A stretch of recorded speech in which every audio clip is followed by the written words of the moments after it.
¿Qué tal? ¿Qué tal a todos? Buenas noches. Vamos esperando a que algunas personas se conecten en este primer en vivo que empiezo a hacer y bueno, espero que no sea el último. Vamos a acomodar un poco el trípode. A ver,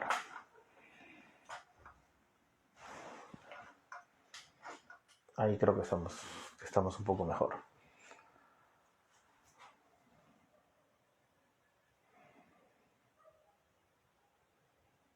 Vamos a hablar un poco de antibióticos, del uso de antibióticos, antibióticos en odontología. Un tema importante que a veces no se le presta, que no se le presta la atención adecuada, ¿no? Vamos a esperar a que más personas se conecten, podamos iniciar esta charla, este conversatorio, este primer conversatorio, que espero que sean muchos más. Espero que poco a poco vayamos haciendo más transmisiones y pudiendo compartir conocimientos, compartir experiencias, compartir un poco de farmacología, compartir un poco de lo que hago, ¿no? La docencia en farmacología, la práctica clínica en odontología. Y, y creo que hay cosas que se tienen que ir tocando para de repente darnos cuenta de qué estamos haciendo bien, qué estamos haciendo mal. A veces hacemos algo simplemente por inercia, porque pensamos que está bien. ¿Qué tal, Nicole? Buenas noches, doctoral. Perú también está ahí. Buenas noches.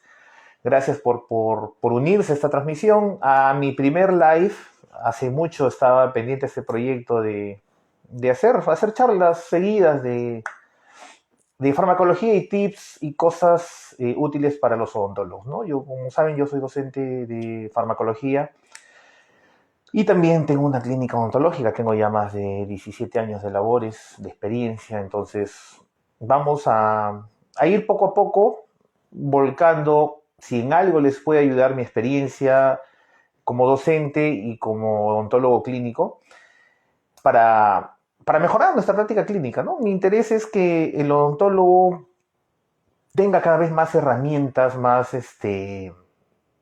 tenga más bases para poder hacer una mejor práctica clínica, ¿no? Y bueno, hoy día vamos a hablar de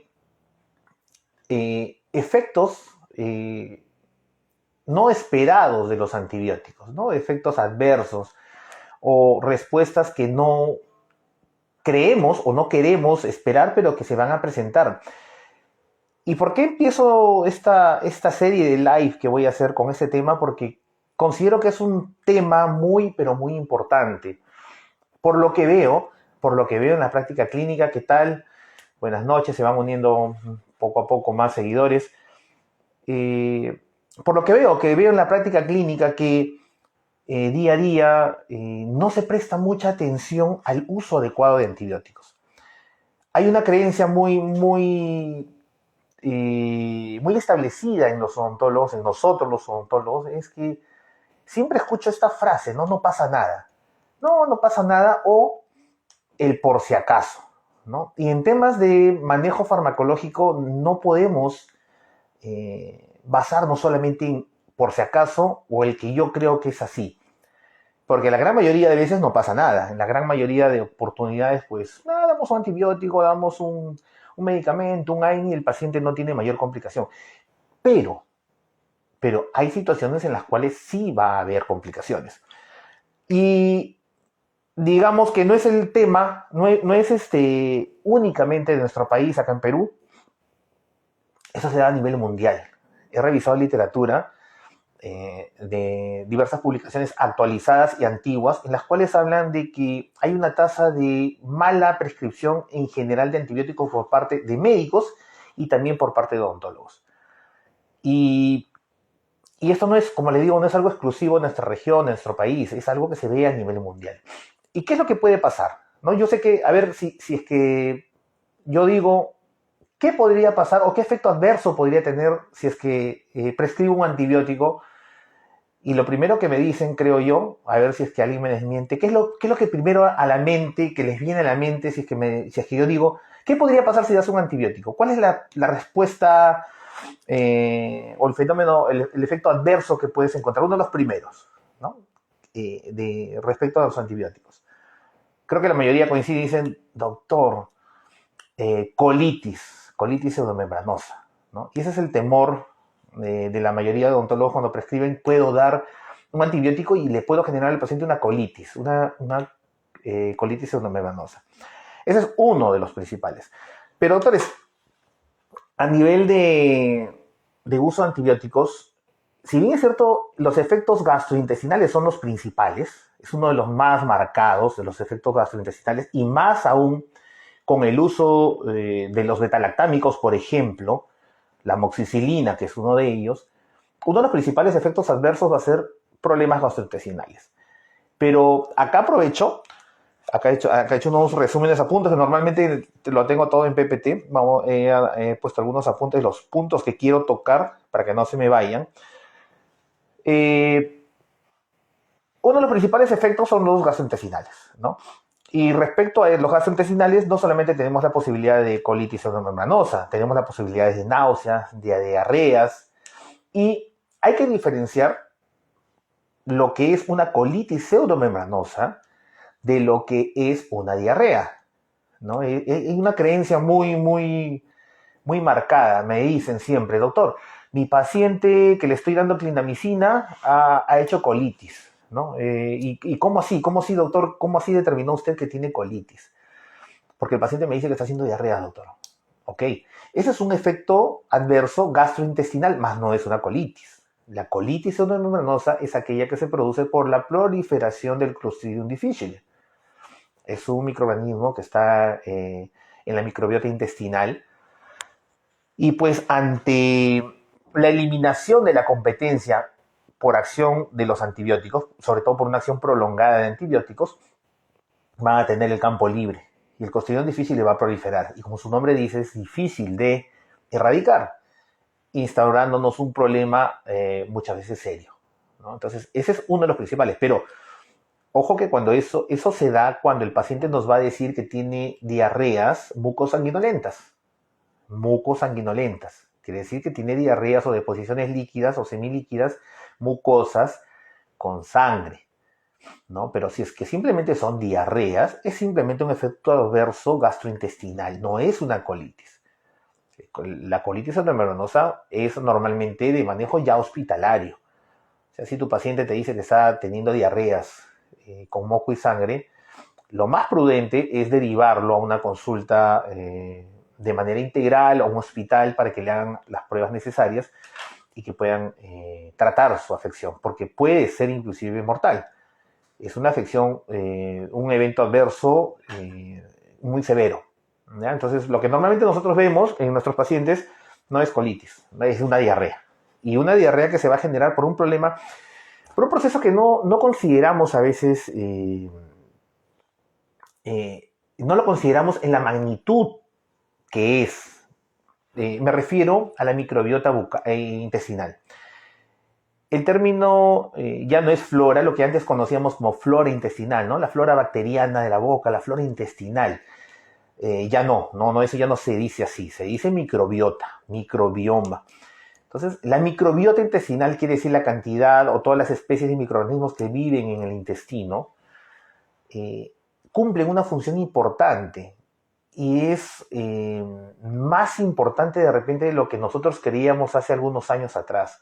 La microbiota y el microbioma intestinal nos va a proteger y va a ayudar a madurar al sistema inmunológico, va a prevenir de infecciones como por ejemplo la del Clostridium difficile, pero va a participar activamente en todo lo que es la respuesta inmunológica del paciente o de la persona en general. Entonces, cuando nosotros damos un antibiótico, sobre todo los antibióticos de amplio espectro, ¿qué va a ocurrir? Vamos a generar una alteración de la microbiota intestinal. Yo sé, yo le estoy dando una amoxicilina a mi paciente porque mi paciente tiene un absceso periapical de la pieza 4 o 6. Sí, pero estamos dando antibióticos de manera sistémica. ¿Qué tal, doctores que se van uniendo?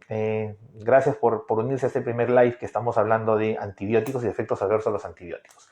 Entonces decía, yo doy una amoxicilina a mi paciente por un absceso periapical, pero estoy dándole de una manera sistémica. Y esa microbiota se va a ver alterada por el efecto del antibiótico. Esa alteración, esa muerte de algunos microorganismos buenos que están en nuestro cuerpo, se llama disbiosis, desequilibrio. Desequilibramos la balanza que está entre los buenos y los malos. Pasa mismo en la boca, ¿no, doctores? ¿Se acuerdan? Cuando hay proliferación de Candida albicans, por ejemplo, cuando se da antibióticos por larga data, hacemos un desequilibrio bucal y prevalecen, por ejemplo, los hongos, y predomina la cándida, que es el oportunista por excelencia. Y entonces tenemos pues una infección por Candida albicans. El dar antibióticos va a alterar la microbiota intestinal, y esto tiene relación directa con efectos, por ejemplo, como alergias, como problemas gastrointestinales. Tenemos relación, por ejemplo, del uso de antibióticos con problemas dermatológicos, y también podemos tener efectos adversos como candidiasis vaginal en las mujeres. Hay información que reportan una alta incidencia de candidiasis vaginal o bulbo vaginal en las mujeres por el uso de amoxicilina para tratamientos odontológicos. Entonces nosotros damos una amoxicilina, por ejemplo, a nuestro paciente o a nuestra paciente mujer, esperando solucionar únicamente el problema de su diente, pero en realidad olvidamos que estamos dando una amoxicilina para todo el cuerpo. Y podría, no en todos los casos, pero podría desencadenar una vulvovaginitis por cándida en la paciente femenina, por ejemplo. Entonces, el mensaje de esta charla es que cuando nosotros vamos a prescribir antibióticos, tenemos que pasarlo por un filtro muy, pero muy, muy juicioso, y después de haber pasado todos esos filtros, decir realmente este paciente necesita un antibiótico. No tenerlo como primera elección de decir, por si acaso, acabo de hacer mi endodoncia y para que no se contamine le voy a dar un antibiótico. Porque estamos hablando ahorita de algunos efectos, como les dije, efectos gastrointestinales, hemos hablado un poquito de la colitis, también hay relación de alergias. Cuanto más se exponga a un paciente un antibiótico, mayor es la posibilidad de que genere alergia a este, ya sea reacciones alérgicas leves o reacciones alérgicas severas. Está demostrado que cuanto más exposición hay, más posibilidades de que el paciente desarrolle alergias. Ya estamos viendo otra causa, ¿no? Hay hasta inclusive alteración de la microbiota intestinal, la microbiota genital en las mujeres, causándole una vulvovaginitis por proliferación de cándida.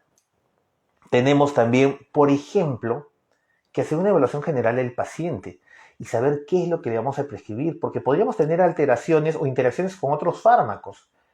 Por ejemplo, ¿no? Si damos el metronidazol es uno de los medicamentos más que generan alteraciones en las enzimas del hígado que van a metabolizar a otros fármacos, los van a inhibir, es decir, van a bloquear su acción. Entonces yo no le puedo dar, por ejemplo, metronidazol a un paciente que está tomando medicación por diabetes, está tomando una glibenclamida, por ejemplo. El metronidazol va a bloquear el efecto de este fármaco y el paciente a las finales podría ser una crisis hipoglicémica o de repente hiperglicémica. Entonces tenemos que tener bastante cuidado. Para entenderlo así más sencillo, el usar antibióticos es como que yo tengo dos opciones para llegar a mi destino, ¿no? Pasar por una cuadra peligrosa, donde sé que hay muchas posibilidades de que me roben, de que me asalten o me hagan algo, y la otra es darme una caminata más larga, de repente 2, 3 cuadras para llegar a mi destino. De repente lo más prudente siempre es, ¿qué importa? Camino un poco más y llego a mi destino, pero a veces por acortar tiempo nos pasamos por esa cuadra peligrosa que no es necesario, ¿no? No era necesario y nos exponemos a que nos roben, nos asalten. Y pasa algo así. Si tú vas a caminar por esa cuadra, tienes que hacer una evaluación bien juiciosa y decir, ¿es necesario que yo pase por aquí sabiendo que me puedes poner en esta calle peligrosa que me roben, me asalten, me hagan algo? Si tu respuesta es sí, no me queda de otra, perfecto, camina y ya sabes que tienes que caminar con cuidado. Pero si tu respuesta es no, pues busca otras vías y llega a tu destino. Si vas a usar antibióticos, haz una evaluación si primero tu paciente realmente lo necesita. si estás atravesando por un cuadro infeccioso real. ¿Cómo determino que es un cuadro infeccioso? ¿No? Tengo que tener signos y síntomas que nos indiquen que está habiendo una infección. Paciente con fiebre, de repente si es una infección mayor ya el paciente con trismus, con un edema que progresa rápidamente, con alteración de los signos vitales, de repente disminución en la saturación, incremento de la presión sanguínea, eh, incremento de la frecuencia respiratoria, alza térmica. Todos esos signos nos van a estar indicando que está realmente haciendo una infección. Y en ese caso sí se justifica el uso de antibióticos. No vamos a dar antibióticos por si acaso. Inclusive, doctores, eh, ya hay muchos estudios y muchas guías prácticas en las cuales está totalmente desaconsejado el uso de antibióticos después de extracciones simples, después de exodoncias simples. Y seguramente alguno de ustedes estará de repente un poco movido por esta afirmación, ¿no? Como lo fue cuando yo me enteré, yo leí, entendí esto y dije, wow, pero a mí me han enseñado a que cada pieza que yo saque, así sea por motivos ortodónticos, una premolar, tengo que dar antibióticos. Y resulta que eso es hacer un abuso del antibiótico y hacer un uso indebido del antibiótico. Entonces tenemos que tener mucho, mucho cuidado al elegir el antibiótico y tenemos que ser muy, muy juiciosos para decidir. Hemos hablado de que podemos tener problemas dermatológicos, problemas, por ejemplo, musculoesqueléticos por el uso de antibióticos. Por ejemplo, doctores, ustedes sabían que si tu paciente es un deportista de alta competencia, sobre todo, o un deportista, un futbolista que juegue por más que juegue en una liga de tu barrio, pero juega, siempre se está entrenando, tú no puedes usar un grupo de antibióticos como el ciprofloxacino, por ejemplo. No podrías utilizarlo, porque hay una alta incidencia de desgarros musculares y de tendinitis. Entonces, nosotros a veces decimos, no, a mí me enseñaron ciprofloxacino, cuando tenemos un problema en hueso es muy bueno, es una bomba, y barres todo y te aseguras de que no haya nada. Sí, pero no estoy considerando que de repente primero ese antibiótico no era necesario y segundo la condición del paciente. ¿No? Si es un paciente deportista o que hace bastante esfuerzo físico, no puedo prescribir una quinolona como el ciprofloxacino, no lo puedo hacer. No debería. ¿No? O si tu paciente es niño, creo que eso sí lo tiene bastante claro. ¿No? Tu paciente es un niño, no le puedes dar una quinolona. Vas a producir la osificación temprana del cartílago de crecimiento y el niño se va a quedar chato. No va a crecer. Entonces, hay consideraciones y efectos adversos que a veces no los tenemos en cuenta y queremos ver la solución inmediata, ¿no? Queremos que el cuadro infeccioso de mi paciente se termine, que mi paciente no se me complique y listo. Ya con eso yo me siento tranquilo. Hay mucha información, muchos estudios en los cuales evalúan los efectos de la toma de antibióticos hasta por 2 o 3 meses después y vemos que la microbiota intestinal sigue alterada y no se ha recuperado de ese ataque del antibiótico. Habíamos visto que la microbiota intestinal es muy importante para mantener un equilibrio y sobre todo que colabora de manera muy directa con el sistema inmunológico. Si alteramos la microbiota con uso inadecuado de antibióticos, vamos a generar una disbiosis. Y esa disbiosis, doctores, está relacionada con una serie de enfermedades. Partiendo de enfermedades pancreáticas, enfermedades gastrointestinales, colon irritable,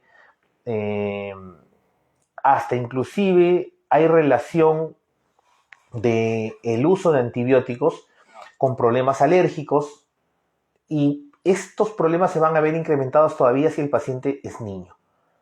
Entonces, ya estamos enumerando ahorita posibles efectos adversos, no es que siempre se dé, pero posibles efectos adversos, hemos hablado, problemas musculoesqueléticos, por ejemplo, en el caso del ciprofloxacino. Problemas gastrointestinales, náuseas, vómitos, diarreas, y hemos diferenciado que una cosa es diarrea y otra cosa es colitis. Problemas dermatológicos, problemas alérgicos, problemas de proliferación de hongos como candidiasis y sobre todo en pacientes mujeres, paciente gestante que toma sobre todo betalactámicos, hay una relación directa con el incremento o una posible aparición de Candida albicans a nivel vaginal. Y eso no lo recomendamos al paciente de repente, no lo tomamos en cuenta. Bueno, Esta es una de las cosas que hay que considerar. A ver, hay estudios que dicen, que nos indican que la mayoría, un buen porcentaje de odontólogos, hasta un 60% salió un estudio en España que nos decía que, ¿cuándo lo medican? ¿No? ¿Cuándo prescriben antibióticos? En síndromes no bacterianos, una infección viral, y prescriben antibióticos. No es un fenómeno exclusivo de nuestra región o de Perú, se ve a nivel mundial. Otra causa común de prescripción de antibióticos, cuando hay dolor. Y también lo he hecho a veces, ¿no? El paciente le duele, sí, a ver, dolor, sí, antibiótico, ¿no? Porque hay una infección y hay que cortarla. No es necesario. Si hay dolor, la terapia adecuada es un antiinflamatorio no esteroideo, más no un antibiótico. Cuando también están dentro de las principales causas de prescripción o los motivos de prescripción también están la posibilidad de una infección.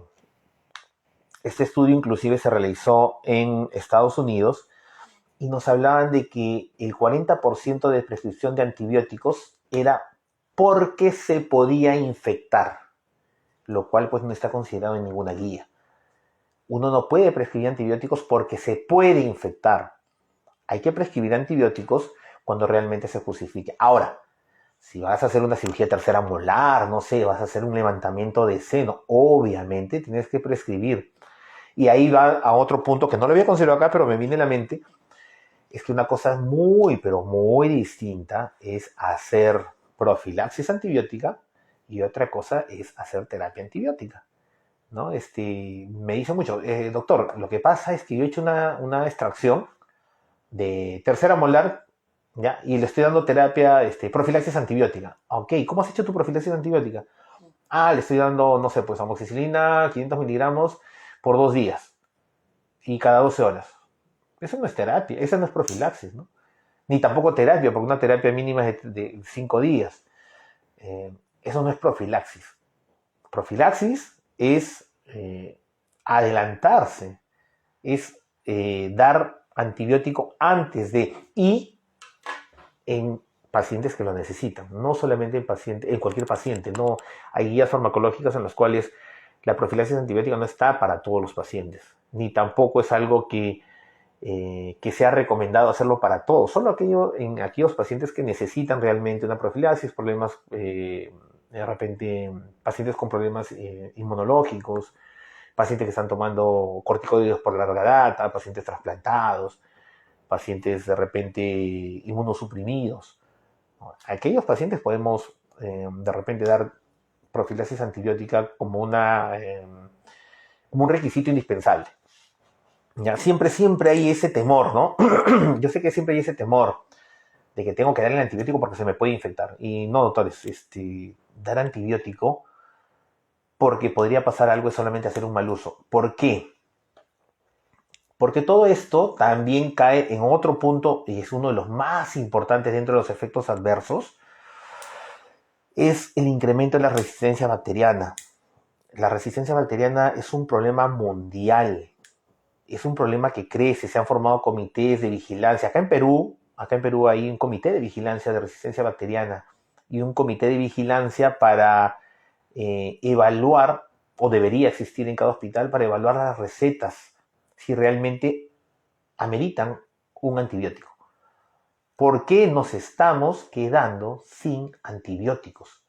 Porque yo lo doy mal, lo doy de una manera inadecuada, o lo prescribo con alimentos cuando es un antibiótico que no debería darse con alimentos, genero resistencia bacteriana. El microorganismo no muere, se hace más fuerte y la próxima que llega ese antibiótico ya no le surte efecto. Entonces, uno de los principales es el incremento de la resistencia bacteriana.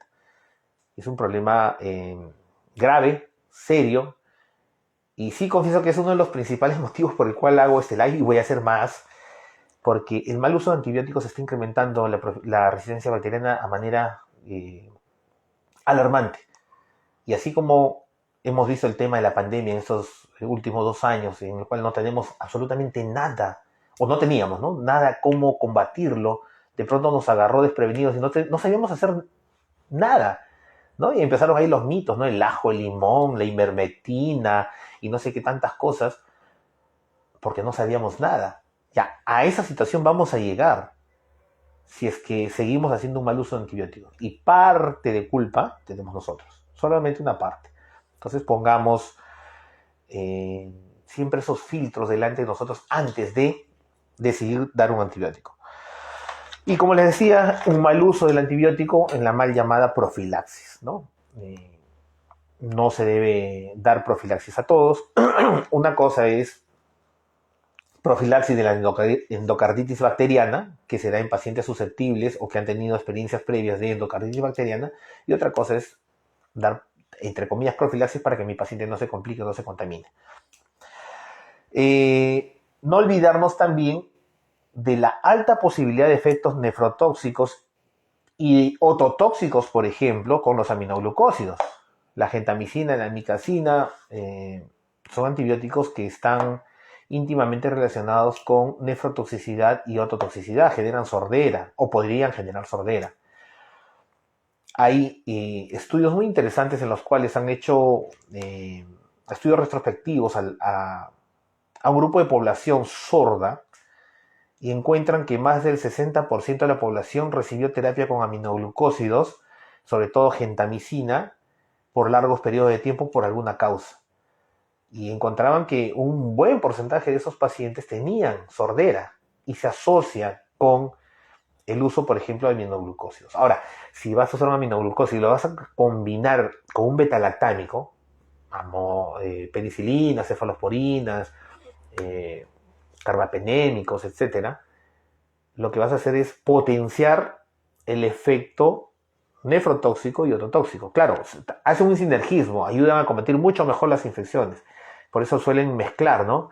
Genta con amoxi, suelen hacer esas combinaciones. Pero incrementas la posibilidad de nefrotoxicidad y ototoxicidad en tu paciente. Otro, por ejemplo, efecto adverso que podemos tener también, pero se da con betalactámicos a nivel hospitalario, no a nivel odontológico no lo vemos, pero por ejemplo neurotoxicidad, ¿no? Por una mayor permeabilidad de la barrera hematoencefálica, por ejemplo en casos de meningitis, los betalactámicos están contraindicados, ¿no? Porque va a haber una mayor permeabilidad, va a ingresar los betalactámicos, van a bloquear los canales de receptor del neurotransmisor GABA y pueden producir un desequilibrio entre neurotransmisores excitatorios e inhibitorios y lo que van a producir es convulsiones. Entonces, por ejemplo, es un efecto adverso, ¿no? Y si nos ponemos a revisar efectos adversos, en realidad es amplio el camino. No decimos que se presente a todos, pero hay pacientes que son susceptibles. Y un último efecto adverso dentro de lo que he citado, para no hacerlo tan largo esto, es, por ejemplo, la prescripción de antibióticos, sobre todo betalactámicos, en pacientes mujeres que están llevando terapia anticonceptiva, anticonceptivos orales, por ejemplo, ¿no? También un efecto adverso va a ser que pérdida la efectividad del anticonceptivo oral. Hay una alta posibilidad de que ese anticonceptivo oral fracase, porque tú le estás prescribiendo a tu paciente de repente una amoxicilina, de repente una cefalosporina. Entonces, hay que tener todos esos factores en consideración cuando decidamos prescribir. Entonces, doctores, vamos a ser un poquito breves nomás hoy día.